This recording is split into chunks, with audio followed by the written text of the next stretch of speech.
পাশে যত সাহাবী ছিল কান্নায় বেহুশ হয়ে পড়ে গেছে।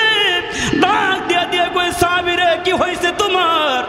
আমার নবী অন্তিম মুহূর্তে শেষ মুহূর্তে নুরানি কোরআনের চেহারাটা নুরানি কোরআনি বদনটার মধ্যে কেমনে বাড়ি দিবা? আবু বকর দাঁড়ায় কামড়ে দাও, ওমর দাঁড়ায় কামড়ে দাও, ওসমান দাঁড়ায় কামড়ে দাও, আলী দাঁড়ায় কামড়ে দাও। আমরা থাকতে আমার নবীর পিঠে একটা আঘাত লাগতে দিব না, দিব না।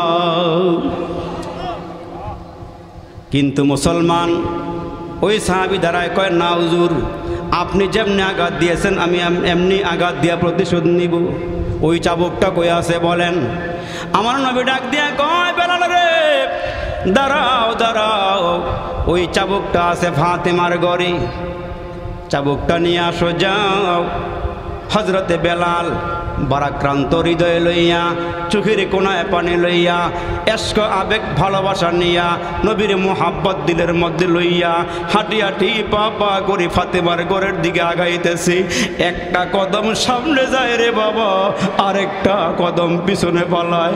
যাইবার মনে চাইতেছে না আমার নবীর পিঠে আঘাত লাগবে, এটা আল্লাহও সইবে না, দুনিয়ার কোনো মাকলুক সহ্য করতে পারবে না। কারণ যেই নবীর আল্লাহ না বানাইলে আসমান জমিন চন্দ্র সূর্য লৌহ কলম যা দেখি না, আমার আল্লাহ কোনো কিছুই বানাইতো না। লাউলা কালামা খলাকতুল আফলাক, আল্লাহ দুনিয়ার কোনো কিছুই বানাইতো না।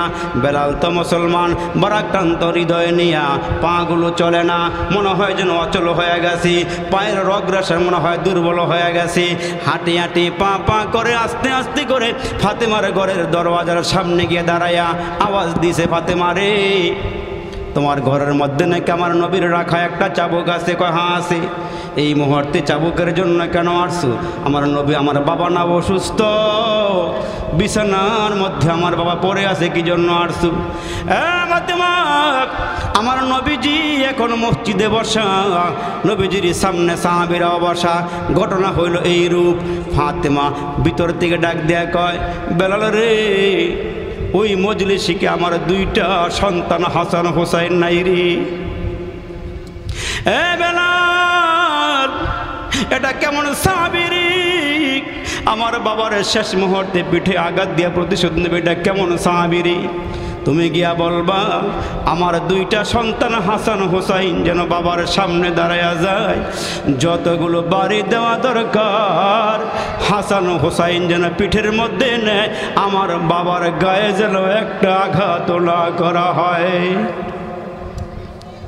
এর নবীর উম্মতের দল হযরতে বেলাল রাদিয়াল্লাহু তাআলা আনহু চাবুকটাই আমার পয়গম্বরের হাত মুবারকের মধ্যে দিলেন। ইয়া রাসূলুল্লাহ, ইয়া হাবিবাল্লাহ, নেন, এই নেন, চাবুকটা এনে দিয়েছি। রসুল চাবুকটা হাতে নিয়ে ডাক দিয়ে কে সাহাবী রে আয়, চাবুকটা হাতে নিয়ে আমারে পিঠে আমারে মার। হযরতে হাসান হুসাইন কাদিয়ার কয় এ আল্লাহর নবীর সাহাবী, আমরা দুই ভাই থাকতে রে আমার নবীর গায়ে একটা আঘাত লাগতে দিব না,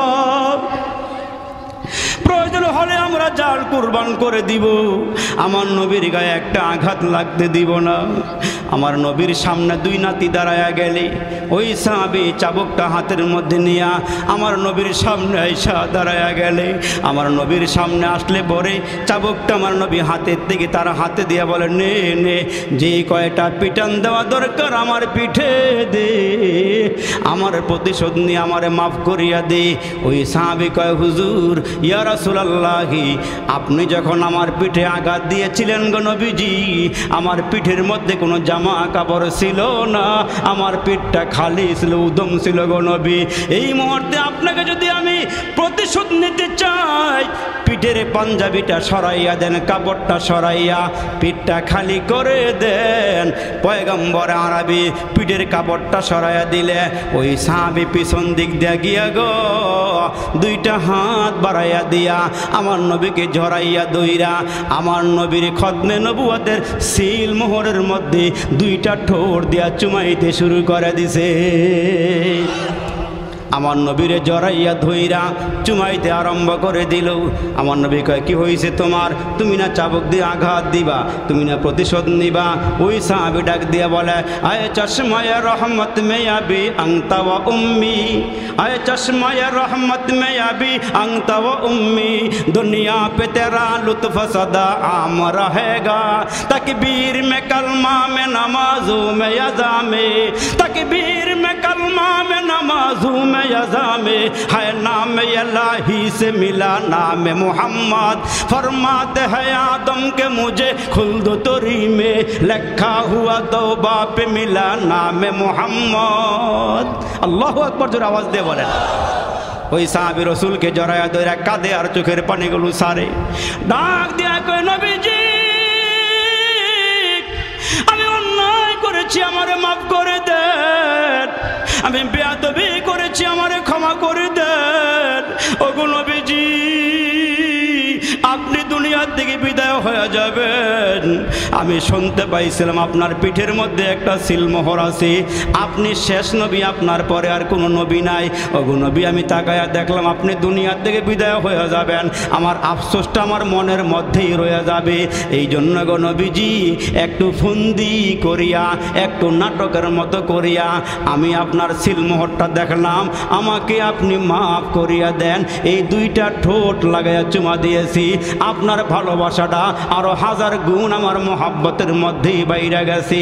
আমার নবী দাঁড়ায় ডাক দিয়া বলেন এ সাহাবীরা রে, তোমরা যদি জান্নাতি মানুষ দেখতে, দুনিয়ার মধ্যে যদি তোমরা জান্নাতি মানুষ দেখতে চাও, আমার এই সাহাবীর দিকে তাকাও, আমার এই সাহাবী আল্লাহর জান্নাতি। এই জন্য আমার পয়গম্বর ডাক দিয়ে বলেন লা ইউমিনু আহাদুকুম হাত্তা আকুনা হাব্বা ইলাইহি মিন ওয়ালিদিহি ওয়া ওয়ালাদিহি ওয়ান নাসি আজমাইন। হে আমার উম্মতেরা, নিজের জানের চেয়ে আমারে বেশি মোহাব্বত করবা, সন্তানদের থেকে আমারে বেশি মোহাব্বত করবা, আব্বা আম্মার থেকে বেশি মোহাব্বত করবা, তাহলে তোমরা প্রকৃত মুমিন হইতে পারবা। আর একটা সবক দেয়া যায় ভাই, হাসরের কঠিন ময়দানে যদি নবীজির নিকটবর্তী থাকতে চান, সারা দিন রাইতে মুসলমান যত বেশি পারবেন নবীর শানে দুরূদ শরীফ পড়বেন। বড় দুরূদ পড়তে পারেন না, ছোট্ট ছোট্ট দুরূদ আছে, সাল্লাল্লাহু আলাইহি ওয়াসাল্লাম, সাল্লাল্লাহু আলাইহি ওয়াসাল্লাম। এখানে দুরূদও আছে, সালামও আছে। জপবেন বৈশা বৈশা, নবীরে ভালোবাসবেন, হৃদয় দিয়ে ভালোবাসবেন আর বলবেন আল্লাহ নবীজি পাই নাই, আল্লাহ নবীরে দেখি নাই, কিন্তু নবীরে মোহাব্বত করি, নবীজিরে ভালোবাসি। আহারে মোহাব্বত কারে কয়? নবীজি ডাক দিয়া কয় সাহাবীরা রে, আল্লাহর কোরআনের পতাকা উড্ডীন করতে হবে, কালিমার পতাকা উড্ডীন করতে হবে, আগামীকালকে আমার সঙ্গে তোমাদেরকে যাইতে হবে। সাহাবীরা ডাক দিয়া কয় নবীজি কোথায় যাব? কয় জিহাদের ময়দানে যাব। সাহাবীরা নাম লেখাইতেছি, এমন টাইমে পর্দার আড়াল থেকে একজন মহিলা দুধের বাচ্চা নিয়া আড়ালে দাঁড়াইয়া ডাক দিয়া কয় ইয়া রাসূলুল্লাহ, আমি আসছি আপনার সঙ্গে একটু কথা বলতে চাই। কয় কি কথা বলবা? বনগ কি কথা বলতে চাও? কয় নবীজি কয়েকদিন আগে যে জিহাদ হইল, ওই জিহাদে আমার স্বামী মারা গেছি, আমার বড় সন্তানও মারা গেছি, আমার ভাইও মারা গেছি। এখন যে আপনার কাছে কাউরে দিব ওই ধরনের কোনো লোক নাই। আপনি আওয়াজ দিয়েছেন জিহাদের ময়দানে যাবেন, ওগো নবীজি আমি কি দিব? আপনার দেওয়ার মতন কোনো কিছু নাই। আমার এই 2.5 মাসের শিশু বাচ্চাটা আপনি আপনার সঙ্গে করে জিহাদের ময়দানে নিয়ে যান। নবীজি ডাক দেখে বোন রে, 2.5 মাসের বাচ্চা দিয়া কি হবে? এইটা দিয়ে আমি কি করব? বাড়িতে নিয়ে যাও, বড় হবে, সে আবার জিহাদের ময়দানে যাবে। কিন্তু মহিলা ডাক দিয়া বলেন ইয়া রাসূলুল্লাহ, ইয়া হাবিবাল্লাহ, আপনি আমার এই বাচ্চাটাই নিয়ে যান, কারণ আপনি যখন জিহাদের ময়দানে যাবেন এক হাতে তলোয়ার নেবেন, এক হাতে তলোয়ার নেবেন আর এক হাতে জান্ডা নেবেন। ওগো নবীজি আপনি এক হাতে তলোয়ার নিয়েন, জান্ডা হিসাবে যাবে, আমার এই বাচ্চাটা নিয়ে যান। ওগো নবীজি, কাফেররা যখন তীর মারবে, বল্লম মারবে, আঘাত দিবে গো নবীজি, এই আমার বাচ্চাটা তুইলা ধইরেন। এরা যখন তীর মারবে, ওই তীরটা আমার সন্তানের বুক দিয়ে লাইগা পিঠ দিয়ে বের হয়ে যাবে, আমার সন্তানটা শহীদ হয়ে যাবে। হাসরের কঠিন ময়দান আমি যেন শহীদের মা হইয়া আল্লাহর সামনে দাঁড়াইতে পারি। ওগো নবীজি, আমি আমার বাচ্চার দিয়ে আপনারে বেশি ভালোবাসি। এজন্য মুসলমান ভাইরা আর বেশি লম্বা নয়, আর দুই একটা কথা বলবো রে বন্ধু। আল্লাহ পাক ডাক দিয়ে বলেন, গাড়ি পাইছো, বাড়ি পাইছো, সম্মান পাইছো, টাকা পয়সা পাইছো, এটা দুনিয়ার বাহাদুরি, দুনিয়ার সফলতা। কিন্তু শুনিয়া লও, তোমার দুনিয়ার সফলে আসল সফলতা নয়, পরকালের সফলতা হইল আসল সফলতা। উলাইকা হুমুল ফাইজুন, কামিয়াব কারা, সফল কারা? পরকালে আল্লাহর সামনে দাঁড়াইয়া হিসাব দেওয়ার পরে যারা জান্নাতি হবে এরাই হবে সফল। এর আগে সফলতা না, হাসরের দিন যদি আল্লাহর সামনে দাঁড়াই গিয়ে বলতে পারে যে আল্লাহ কিছুই আনবার পারি নাই, আল্লাহ কি নিয়ে আসব, কিছু নিয়ে আসতে পারি নাই, আল্লাহ যেমনি নামাজ পড়ার দরকার ছিল এমনি পড়বার পারি নাই, আল্লাহ যেমনি তোমার হুকুম পালন করার দরকার ছিল এমনি করবার পারি নাই, আল্লাহ কোনো রকম টুটাফাটা আমল লই আইছি। আল্লাহর কাছে যদি আমরা অনুনয় বিনয় করে বলতে পারি, কাগজে মিনতি করে বলতে পারি, হয়তো আল্লাহ মাফ করে দিব। কিন্তু আল্লাহ বলেন, বান্দা এই দুনিয়াটা হইল তোমার জন্য খেতি স্বরূপ, দুনিয়াটার মধ্যে ফসল লাগাও, ফসল লাগাইলে গাছ রোপণ করো, ওইখানে আইসা জান্নাতে আইসা ফল বক্ষণ করতে পারবা। এই জন্য মুসলমান সময় কিন্তু নষ্ট হয়ে যাইতেছে। আমরা মনে করতেছি জবান দিয়ে যা বাইর হইতেছে বাতাসে উড়ে যাইতেছে, আসলে উড়ে না। মা ইয়ালফিজু মিন কাউলিন ইল্লা লাদাইহি রাকিবুন আতীদ, বান্দা জবান দিয়ে যা বাইর করে ফেরেশতারা সব লিখতেছে। কিরামান কাতিবিন, ফেরেশতা দুজন, কিরামান কাতিবিন, ফেরেশতা দুজন, মানুষের সঙ্গে থাকে সদা সর্বক্ষণ, পাপপূর্ণ ভালো মন্দ যা করে বান্দায় সব কিছু লিখে রাখে আমল নামায়। যা কিছু জবান দিয়ে বাইর হয় এগুলো বৃথা যায় না, সব কিছু আমলনামায় লেখা হইতেছে। কিরামান কাতিবিন ইয়ালামুনা মা তাফআলুন, আমরা যখন যেখানে যা করি সব কিছু ফেরেশতারা লেখা রাখতেছে। মনে করেন না ছাড় দেওয়া হবে, আল্লাহ বলেন বান্দা ছাড় দে, কিন্তু আমি আল্লাহ ছেড়ে দেই না, আমি আল্লাহ ছাড় দেই, ছেড়ে দেই না। আমি আল্লাহ ধরব তখন যখন তুমি আমার কাছে আসবা। এই জন্য একটা জগতের নাম হলো ইহজগৎ, আরেকটা জগতের নাম হলো পরজগৎ। ইহজগতের হায়াত একেবারেই অল্প, পরজগতের হায়াত হলো অনেক লম্বা। ওই হায়াতকে বুঝাইতে গিয়ে রসুল সাহাবীদের সামনে বলেন, সাহাবীরা সাগরের মাঝখানে যদি আঙ্গুল ঢুকাই দিয়ে আবার উঠানো হয়, আঙ্গুলের অগ্রভাগে, আঙ্গুলের মাথায় যতটুকুন পানি লাগে এইটা হলো দুনিয়ার হায়াত, আর সাগরের ভেতরে যত পানি আছে ওইটা হলো পরকালের হায়াত। তাহলে দুনিয়ার হায়াতের শেষ আছে, সমাপ্তি আছে, পরকালের হায়াতের কোনো সমাপ্তি নাই। এইখান থেকে উইটা বাড়ির যাইবার পারম এই গ্যারান্টি আপনার আমার কাছে নাই। নবীজি দেখায় গেছেন সাহাবীদেরকে, রসুল জিহাদের ময়দান থেকে এসে সাগরের পারে তাবু গাইরে আরাম করতেছেন। কিছুক্ষণ পর রসুল বললেন, হে সাহাবী তুমি একটু পানি নিয়ে আসো, অজুর পানি নিয়ে আসো, আমি একটু টয়লেটে যাইতেছি। তো রসুল টয়লেটে গেলেন। রসুলে আরবি টয়লেট থেকে বের হইয়া সামনে মাটির টাকা পাইয়া তায়াম্মুম করলেন, পাক পবিত্র হয়ে গেলেন। একটু সামনে অগ্রসর হইয়া সাহাবীর কাছ থেকে পানি নিয়ে আবার অজু করলেন। সাহাবী চিন্তা করতেছে, রসুল কয়েকটা কদম সামনে আসলে পানির বদনা আছে, লোটা আছে, অজু করবার পারেন, কিন্তু আপনি টয়লেট থেকে বের হইয়া ওই মাটি হাতে নিয়ে তায়াম্মুম করলেন, কারণটা কি? রসুল ডাক দিয়ে বলে, সাহাবী তোমার পর্যন্ত যেতে পারবো, অজুর পানি পর্যন্ত যেতে পারবো, এই গ্যারান্টি আমার কাছে নাই, এই গ্যারান্টিটা আমার কাছে নাই। অথচ রসুল দুজাহানের বাদশাহ, আল্লাহর সঙ্গে যার কথোপকথন, যিনাকে আল্লাহ মেরাজে নিয়ে গেলেন, আল্লাহ পাক কাছাকাছি নিয়ে গেলেন, ওই রসুল বলেন আমার হায়াতের কোনো গ্যারান্টি নাই। আর আমরা কি বলতে পারবো আমাদের হায়াতের গ্যারান্টি আছে?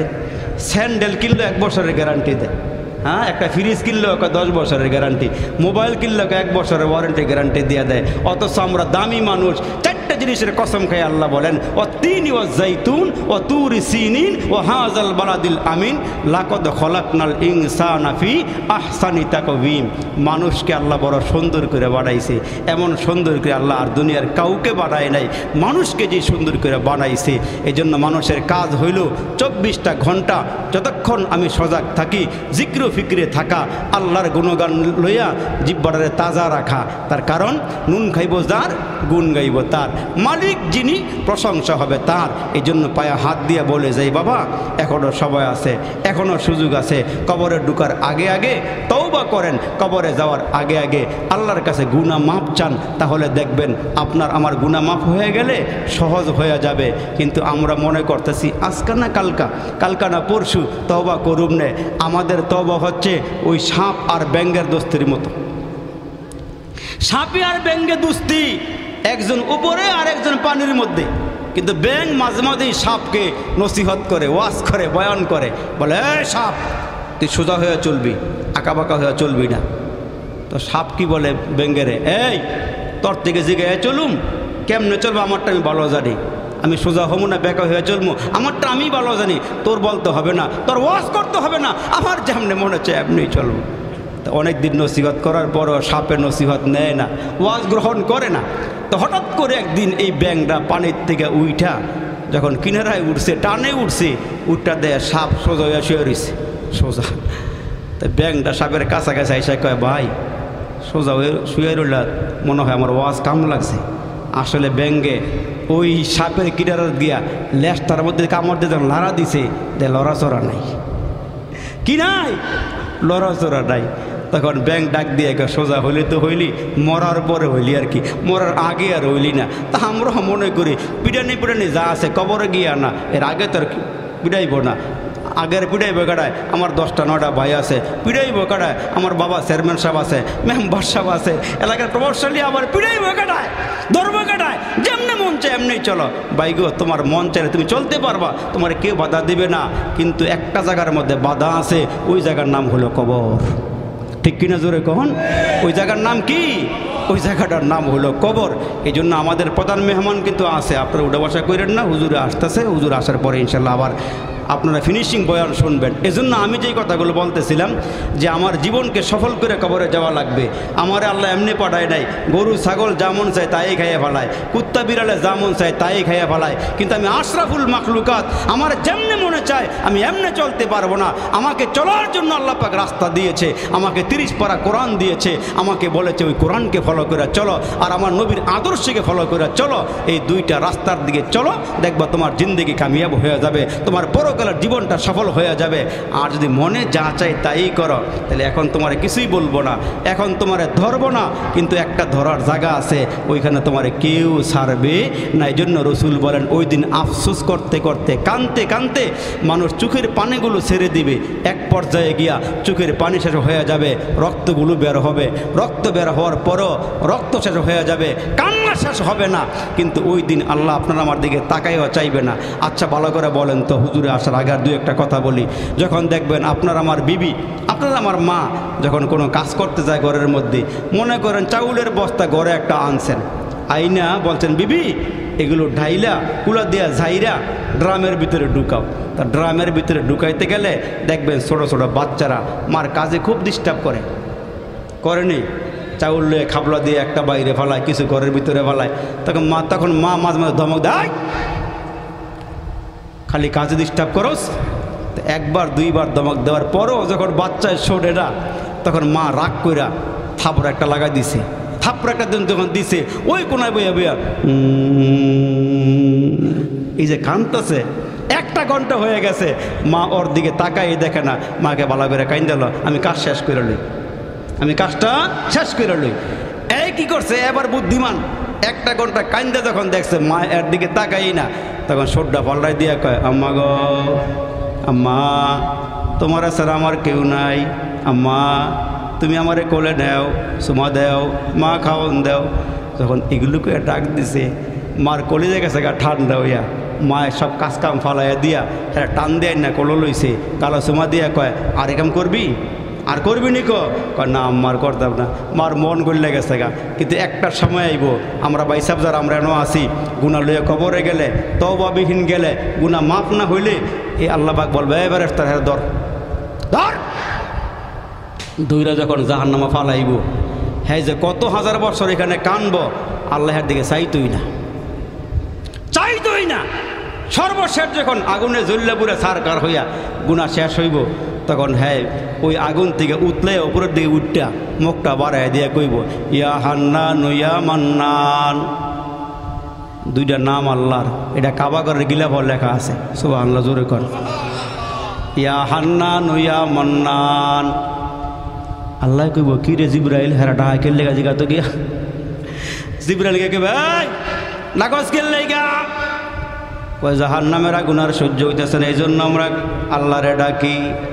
কয় কি চাস? কয় উঠবার চাই, আর আগুনে পড়তে চাই না।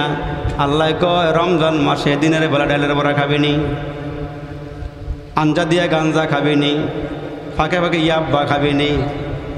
আল্লাহ আর খাইতাম না, আল্লাহকে খাওয়ার টাইম নাই। যাবি কেমনে? যাওয়ার তো সুযোগ নাই, গেলে না খাবি। এখন আল্লাহ বলবো এই আমার একটা ঘোষণা ছিল, সর্বশেষ যে লোকটাকে জাহান্নামের আগুন থেকে বাইর করব, যদি এটা আমার নবীর উম্মত হয়ে থাকে, সরিষা দানা পরিমাণ ঈমান থাকে, আমার ওয়াদা ছিল 10টা দুনিয়ার সমান তার একটা জান্নাতের মালিক বানাই দিব। আর একটু জোরে কর। এই হাদিস শরীফের মধ্যে আসছে সর্বশেষ যে লোকটা জাহান্নাম থেকে বাইরিব, বাড়িয়ে গেব আল্লাহ জান্নাত জায়গা টাকা আসেনি, সব মনে গেছে গা, গিয়ে দেখ। কয় আল্লাহ জান্নাতে কোনো জায়গা টাকা তো দেখি না, শেষ হয়ে গেছে গা। আল্লাহ কয় তোরটা ঠিকই আছে, তোরটা এখনও যায় নাই। বান্দা গিয়ে দেখবো জান্নাতের ভিতরে এত সুন্দর গাড়টি লইতে লইতে বইরা লাইছে, আল্লাহ আর বাকি নাই। এখন বলবো আল্লাহ কি লইলাম, কি রাখলাম, কি আর বাকি আছে? তখন আল্লাহ কইব বান্দা কি লইছস, কি বাকি আছে? তুই তো আর বড় আলেম হস নাই, তুই তার বোখারি শরীফ পড়স নাই, বড় বড় কিতাবা পড়স নাই, তোর গ্রামের কোনো হুজুর তুই চিনস এমন হুজুর আছে? কয় আল্লাহ আছে। আল্লাহ মাহমুদ সাহেব হুজুর আছে, নুরুল্লাহ হুজুর আছে, ওনার আব্বাই আছে, আর আশেপাশে বড় বড় হুজুর যারা সবার চিনি না, আব্দুল আজিজ ভাই আছে, এলাকার যারা আছে, একজনের নাম কইব যে আল্লাহ ওনার লাগে বইয়া চা টা খাইছিলাম, ওনারা একটু চিনি। কয় তাইলে এই কাগজটা লইয়া ওনার কাছেই যা। ওনার কাছে যাওয়ার পরে দিয়া ভাই হুজুর একলগে বই না চা খাইছি, চলাফেরা করছি, দেখেন তোমার ছোটটার মধ্যে কি লইছে আর কি বাহিয়ে আছে। ছায়া দেখবো হ্যাঁ যা মন সে তাই লইছে, গরুর গোস্ত বাদ দেন নাই, লইতে লইতে বেহুশ হয়ে গেছে গা। কয় আর কি বাকি আছে হুজুর? কয় মিয়া তুমি জান্নাতে যার লেগে আইছে হ্যারে তো লাও নাই। সুবহানাল্লাহ। তুমি জান্নাতে যার জন্য আসছো, সবচেয়ে বেশি বান্দা যেটা পাইয়া খুশিব সেটা আল্লাহ পাকের দেখা। সুবহানাল্লাহ জোরে বলে। তখন 1 নম্বরে আল্লাহরে তুমি লও নাই। আল্লাহরে লই নাই? কয় না। কয় এই 1 নম্বরটা বাকি আছে, আল্লাহরে পাইলে তুমি সব পাইয়া যাইবা, আল্লাহরে না পাইলে তোমার এই জান্নাতের নিয়ামত দেখিব। আল্লাহরে পাইলে বান্দা সব নিয়ামতের কথা বলে যাইব গা। এই জন্য আমাদের বড় পীর আব্দুল কাদের জিলানী রহমতুল্লাহ বলতো জান্নাত দো জোকসে ইয়া রব কিয়া করু আরজু হাই মাই তুঝে দেখা করু। আল্লাহ জান্নাত জাহান্নাম দরকার নাই, যদি আমার জাহান্নামও ফালাও আর তুমি ওইখানে থাকলে আমার লেগে আমার জাহান্নামই ফালা। সুবহানাল্লাহ জোরে বলে। তুমি যেখানে আসো আমার এনেই রাখো, তুমি যেখানে আসো আমার এনেই রাখো। আল্লাহ তুমি তোমার কাছে আমার রাখো। এই জন্য তো এই যে আসিয়া দোয়া করছে আল্লাহর কাছে, আল্লাহ স্বামী হারাইছি, সম্মান হারাইছি, টাকা পয়সা হারাইছি, ঘর বাড়ি হারাইছি, জামা কাপড় লয়ে গেছে গা, আল্লাহ রাজমহলটা লয়ে গেছে গা, তোমার কাছে কিচ্ছু চাই না আল্লাহ, জান্নাতে তোমার কাছে আমি একটা ঘর চাই আল্লাহ। এই জন্য বলছে যারা মুমেন, যারা নেককার, যারা আল্লাহরে খুশি করছে, যখন মরার টাইম হইব, এটা আমনের বেলা আমার বেলা সবার বেলা হইব, যখন টাইম হইব তখন ফেরেশতারা দূরের থেকে যখন এক ঝলক এক ঝাঁক ফেরেশতা আসবো, তখন বান্দা তাকায় দেখবে একটা নূর, বড় মধুময়, বড় মহব্বতের নূর আসতেছে। যত কাছে আসে ততই ভালো লাগে। তখন ফেরেশতারা এ বলবো এই বের হয়ে আসো, ও খরুজি বের হয়ে আসো।